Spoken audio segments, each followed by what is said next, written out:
Yo, Mauricio, un hombre de 34 años, no soy alguien que se exalte fácilmente. Llevo una vida tranquila. Trabajo como profesor de sociología en la universidad local y paso mis días analizando las complejidades de la sociedad.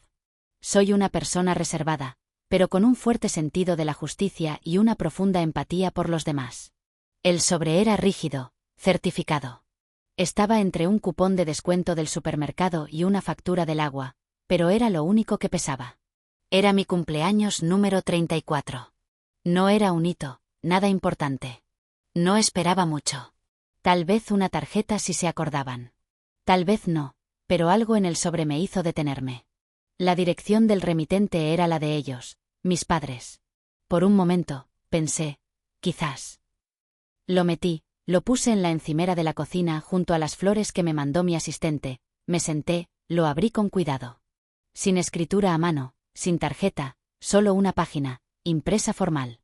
Tras una cuidadosa consideración, hemos actualizado nuestros planes patrimoniales. Todos los bienes restantes se dejarán a Sofía Montero y a sus hijos. Dadas tus circunstancias actuales, confiamos en que lo entiendas. 3 líneas, sin saludo, sin firma, solo una palabra al final. Atentamente. No amo. Ni siquiera mamá y papá. Solo atentamente. Me quedé mirándolo más tiempo del que pretendía. Mi café se enfrió. La ciudad afuera de mi ventana seguía moviéndose. Coches, bicicletas, el zumbido apagado de la construcción, pero no podía oír nada de eso. Esto no era dolor. No era ira. Era la confirmación de que lo que había empezado a creer era cierto. Ya no formaba parte de la familia. Al menos no de la parte que contaba. Y, sin embargo, lo que más me impactó que el borrado fue el momento. Lo enviaron en mi cumpleaños, ni un día antes, ni una semana después, exactamente el día que una vez dijeron que era el mejor día de sus vidas. Habían olvidado esa parte, o lo recordaron y lo enviaron de todos modos. Yo no era el hijo olvidado. No al principio. Cuando era pequeño, era el capaz, el gran ayudante, el que sostenía el bolso de los pañales y le recordaba a papá que no dejara la estufa encendida. A los 10 años, podía cocinar 3 comidas.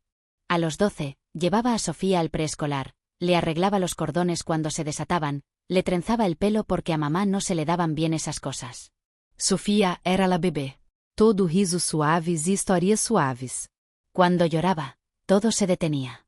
Cuando yo lloraba, me decían que estaba siendo dramático. En los eventos escolares, mamá siempre hacía una escena posando con Sofía en el centro, yo sosteniendo el abrigo de alguien a un lado. Incluso nuestros cumpleaños eran reveladores. Los suyos eran temáticos, unicornios, delfines, un pony alquilado. Un año, el mío. Un pastel del pasillo del congelador, a veces con 2 días de retraso. Solía pensar que tal vez había hecho algo mal. Tal vez no era Caebel de la misma manera. Pero la abuela Inés nunca me hizo dudar. Vivía a 3 manzanas de distancia en una pequeña casa azul con un columpio de porche agrietado y un tarro de galletas siempre lleno. No tenía mucho, pero lo que tenía lo compartía sin drama, libros, historias, tiempo. Me enseñó a equilibrar una chequera antes de entrar en la secundaria, a arreglar un grifo que goteaba, a respirar cuando sentía que nadie me veía. Y cuando se enfermó, cáncer de pulmón lento y cruel, yo tenía 16 años. Mamá no podía soportar los hospitales y papá trabajaba hasta tarde. Así que iba todos los días. Cambiaba su ropa de cama, aprendí el horario de los medicamentos, me sentaba en las citas. Sofía vino una vez, se sentó en la esquina, publicó una foto, se fue temprano. Pero cuando la abuela falleció, yo fui quien encontró el testamento, guardado en una copia de Mujercitas, de todos los lugares. Me dejó su casa, su coche, una pequeña cuenta de ahorros y una nota. Tú fuiste el que se quedó. No porque tuvieras que hacerlo, sino porque me viste. No se trataba del dinero. Nunca lo fue. Fue la primera vez que alguien me eligió en voz alta. En el funeral, la gente susurraba. Mamá parecía que se hubiera tragado vinagre.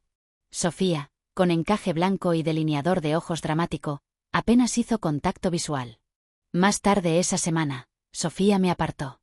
Sé que te quedaste con la casa, dijo, sacudiendo su pelo como lo hacía mamá cuando estaba acorralada. Pero estoy un poco atascada. El alquiler es un desastre. Podría quedarme un tiempo. Se mudó ese fin de semana, se quedó 6 meses, nunca pagó el alquiler, usó mi champú, mi comida, mi coche cuando no estaba mirando. Cuando se fue, no dio las gracias, simplemente desapareció. 3 años después, ella fue la que le dijo a la gente que yo me había aprovechado de la abuela. Lo llamó raro que yo hubiera heredado todo, dijo que había manipulado a una anciana por la propiedad. Nunca la corregí, nunca la confronté, porque para entonces entendía algo aún más frío que el silencio. No se estaban olvidando de mí. Me estaban reescribiendo. Pero aún me pregunto, ¿Sofía alguna vez recordó esas noches que le hice sopa cuando tenía gripe? ¿Recordó quién la abrazó durante el trueno cuando mamá dejó las ventanas abiertas? ¿O esas cosas simplemente ya no importaban? Después de que Sofía se mudó, empecé a cerrar mis puertas con llave. No solo la de entrada, también las invisibles. No más chats grupales familiares. No más. ¿Puedes revisar este contrato de alquiler o es solo hasta el día de pago? Me mudé a un condominio de un dormitorio más cerca de la universidad donde daba clases nocturnas. Sociología, sobre todo. El tipo de curso que la gente tomaba porque era obligatorio, no porque les importara. Pero a mí sí me importaba. Los patrones, los sistemas, las formas en que la gente repite lo que juró que escaparía. Ahorré lentamente, acepté trabajos de consultoría, dije sí a las ofertas que nadie más quería, turnos festivos, auditorías de planes de estudio, Zooms nocturnos con donantes irritados. Era un trabajo tranquilo, pero pagaba. Y en 4 años, había ahorrado lo suficiente para empezar algo que se sintiera mío. Una organización sin fines de lucro, Tercer Círculo Educación. Ofrecíamos talleres de habilidades para la vida a adolescentes que salían del sistema de cuidado tutelar, como leer un contrato de alquiler, como detectar un préstamo abusivo, como escribir un currículum sin mentir. Llegaban a la defensiva, se iban más altas. Y cuando la gente preguntaba qué lo inspiró, nunca decía mi familia. Pero siempre pensaba en la abuela Inés y en cómo las personas que más necesitan ayuda a menudo aprenden a pedirlo menos. Luego vino el artículo. Un reportero local, tranquilo, reflexivo, se había sentado en una de nuestras sesiones, escribió un artículo. Me llamó un motor silencioso de cambio. El titular se compartió más veces de lo que esperaba. Llegó a antiguos compañeros de clase, antiguos profesores, incluso a mis padres. 2 semanas después, me di cuenta de que me habían eliminado por completo del Instagram de Sofía. No solo bloqueado, borrado. Fotos de bodas familiares recortadas. Fotos de la infancia republicadas con leyendas editadas. Solo yo y mis ángeles guardianes, escribió debajo de una foto donde yo una vez había estado de pie entre ella y mamá. Al principio, pensé que era una cosa del algoritmo, un fallo. Pero entonces vi la vieja foto de mi graduación universitaria, la que había enmarcado para papá. En la nueva versión, yo no estaba en ella. Alguien me había recortado físicamente. Ni siquiera sabía que la gente todavía hacía eso. Tijeras, cinta, nuevo marco, sin leyenda, solo una foto colgada en el fondo de la cocina de Sofía en un video tour que publicó cuando se mudó a la casa de sus sueños. Reconocí el marco. Yo lo había comprado. No lloré, pero me quedé mirando ese espacio vacío más tiempo del que debería. Y me pregunté, cuando reescribieron la historia, ¿alguna vez se detuvieron a preguntar quién pagó el primer capítulo? Era un martes por la tarde. Lluvia en las ventanas, un sándwich frío sobrando en mi escritorio. Estaba editando propuestas de subvenciones cuando llamaron a la puerta. 3 golpes firmes, luego silencio. No esperaba a nadie. La mayoría de la gente llamaba primero o enviaba un mensaje de texto o no venía en absoluto. Cuando abrí la puerta, estaban ahí de pie, mi madre, mi hermana y un hombre que nunca había visto. De unos 40 y tantos años, buen abrigo, alianza de boda. El nuevo marido de Sofía, aprendería más tarde. Parecia ensaiados, pelo perfecto, roupa pulcra, sonrisas forzadas. Mauricio, dijo mamá, su voz medio entrecortada, medio familiar. Como familia, pensamos que era el momento. ¿Momento para qué? No pidieron entrar. Simplemente lo hicieron. Me rozaron como si todavía fuera su derecho. Los vi instalarse en mi sala de estar. Sofía se acurrucó en la esquina de mi sofá como solía hacerlo en la secundaria, excepto que ahora con tacones, maquillaje completo como una mujer que interpreta a una chica que apenas recordaba ser. Su marido no dijo nada, Solo asintió cortésmente como si le hubieran dicho que se mantuviera al margen. Mamá empezó con cumplidos, lo orgullosa que estaba, como siempre había sabido que yo haría algo significativo, como les había mostrado el artículo a algunas personas en la iglesia. Luego vino la petición. Sofía y su marido habían empezado un negocio. Marketing inmobiliario. Tenía promesa, dijo, pero necesitaban capital inicial. El banco no aprobaría el importe total del préstamo sin un avalista, alguien de buena reputación, alguien con un historial probado de estabilidad. Querían que los respaldara en papel solo por un año, tal vez menos. Sé que las cosas estuvieron tensas por un tiempo, añadió mamá, con los ojos muy abiertos. Pero la familia encuentra el camino de vuelta, ¿verdad? Sofía no habló. Miró sus manos como solía hacerlo antes de una mentira. No dije que sí. No dije que no. Me quedé ahí de pie viéndolos sentados en mi sofá, un sofá que compré en una casa que construí pidiendo confianza que nunca se ganaron, con voces que una vez me llamaron ingrato. Caminé a la cocina, serví un vaso de agua, lo llevé a la mesa de centro, lo puse, no hablé. Sofía finalmente levantó la vista. Solo pensé que entenderías, susurró. Su voz se quebró, pero su máscara no se movió. Pensé en decirlo, en enumerar cada vez que no me había entendido. Cada vez que se fue, borró, reescribió. En cambio, solo miré el agua y esperé a que se aquietara. No se quedaron mucho tiempo, no terminaron el discurso, no terminaron el agua. La puerta se cerró tras ellos con el tipo de silencio que se siente más pesado que un portazo. Y me quedé ahí de pie en el silencio que dejaron preguntándome, ¿de verdad pensaron que no lo recordaría? El sobre esta vez no estaba certificado. Fue entregado a mano. Más grueso, más frío, una demanda civil. Me estaban demandando, mi propia familia. El cargo, enriquecimiento injusto. Afirmaban que había utilizado influencia indebida para heredar la casa y los ahorros de la abuela Inés, que la había manipulado, aislado, excluido.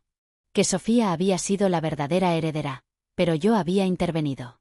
Se leía como un guión, una ficción donde yo era el villano, y Sofía, la nieta doliente, demasiado amable para hablar hasta ahora. Me senté con ello durante horas, no llamé a nadie, no lloré. Abrí mi archivador y saqué la carpeta que había guardado durante 15 años. Historiales médicos, notas manuscritas, fotos mías y de la abuela en su jardín, en sus sesiones de quimioterapia, abriendo tarjetas de Navidad que yo había firmado por ella cuando sus manos temblaban demasiado para sostener un bolígrafo, y el testamento notariado, presentado, sellado por el Tribunal del Condado el día de su muerte. No necesitaba defenderme, pero lo haría. Mi abogada era una antigua alumna mía, Elena Ruiz, inteligente, inquebrantable. Una vez escribió una tesis sobre la dinámica de poder en las disputas de herencia. Cuando le mostré la demanda, no parpadeó. Ya hemos visto esto antes, dijo. Pero cometieron un error. Levanté una ceja. Helena sonrió apenas. Presentaron pruebas alteradas. Sofía había falsificado documentos, correos electrónicos supuestamente de la abuela, notas que no coincidían con su letra, incluso un borrador de un testamento revisado que estaba fechado 2 semanas después de la muerte de la abuela. Ni siquiera se molestaron en comprobar los registros del hospicio. La abuela había estado inconsciente para entonces. No contraatacamos, solo presentamos pruebas. Punto por punto, en voz baja, con firmeza. Cuando llegó el día de la declaración, Sofía apareció con perlas y un blazer negro como si fuera un almuerzo familiar. Mamá se sentó a su lado, pálida, pero serena. No hablé mucho. No necesitaba hacerlo.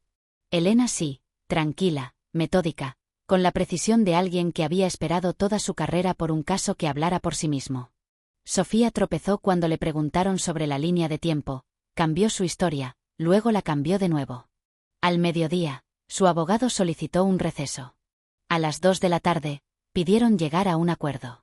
Elena se negó. Quería que constara en acta. 2 semanas después, el juez desestimó el caso con perjuicio. Lo llamó un intento malicioso y frívolo de distorsionar la historia documentada. En términos legales, fue una victoria. Pero en términos familiares, no hay palabra para ello.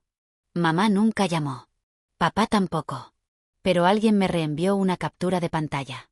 Sofía había publicado una historia. Un primer plano de su rostro surcado de lágrimas con la leyenda: Algunas personas harán cualquier cosa por dinero, incluso mentir sobre su propia sangre. Sin nombres, pero todo el mundo lo sabía. Apagué mi teléfono durante 3 días. Cuando lo volví a encender, había un mensaje de voz de Sofía. Su voz era tensa, controlada. Espero que estés contento. Arruinaste todo. Mamá no me habla. Nuestros inversores se retiraron. Tuvimos que cerrar la oficina. Te necesitaba. Luego silencio. No una petición. No una disculpa. Solo una frase. Te necesitaba. Como si necesitara a alguien una vez te diera el derecho de herirlo una y otra vez. No borré el mensaje de voz, pero nunca lo volví a escuchar porque para entonces entendía la verdad más profunda de todas. No se habían vuelto en mi contra porque les había fallado. Se volvieron en mi contra porque no lo hice. La segunda vez que vinieron, no llamaron a la puerta. Llamaron a mi padre, de todos. Después de casi 7 años de silencio, su voz era tajante. No enfadado, solo tenso. Las cosas se salieron de control. Dijo: tu hermana lamenta mucho. Nosotros también. La demanda fue desafortunada, pero somos familia, y las familias sobreviven a cosas peores. No respondí de inmediato. Esperé. Dejé que el silencio hiciera la selección. Finalmente, aclaró su garganta. Nos gustaría invitarte a una reunión. Tu primo Jonas se va a casar. Gran celebración. Mucha gente. Significaría algo si aparecieras. Casi me reí. No por crueldad, solo por lo absurdo de ello. Me querían allí, no por reconciliación, sino por apariencia, porque ahora mi nombre significaba algo. La organización sin fines de lucro se había expandido. Tercer Círculo estaba en 3 estados. Nos habíamos asociado con un Fondo Nacional de Liderazgo Femenino. Mi rostro había estado en la portada de una revista regional. De olvidado a fuerza, decía, no me querían.